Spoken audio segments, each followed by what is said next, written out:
Hey, Muslims, I know that you have a problem with the Trinity. One of the main issues you take with Christianity is that you don't understand the Trinity, and so that bothers you.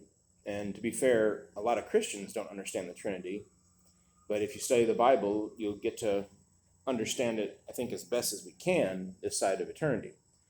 Um, the way I would describe the Trinity, because I think, the Muslims, you think that we worship three gods, but we don't. We worship one God that is three in one, which I understand sounds like three, but it's not. And the way to describe it would be something like this. Take your father, your birth father, your biological father.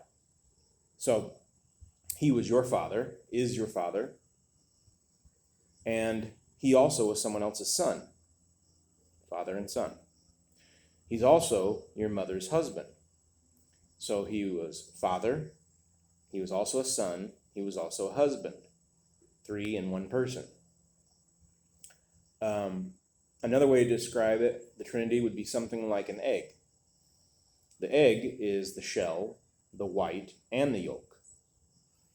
The yolk is one thing, the white is one thing, the shell is one thing, but together they make the egg. Now, because the shell is the egg, you can't say the yolk is not the egg or the white is not the egg. All three are the egg. They're three in one, and it's one thing. That's how I would try to describe the Trinity. So when you're thinking it's describing three separate false gods or something, that's not the biblical description of the Trinity. So, but I would tend to read the Bible for yourself. Don't always believe necessarily what someone claiming to be a Christian tells you, because most Christians are not Christians. Most Christians are just neo-pagans that belong to a false religion that stole the name of Christ. So go to the Bible itself and see what it says. Don't always trust what someone says just because they say they're a Christian.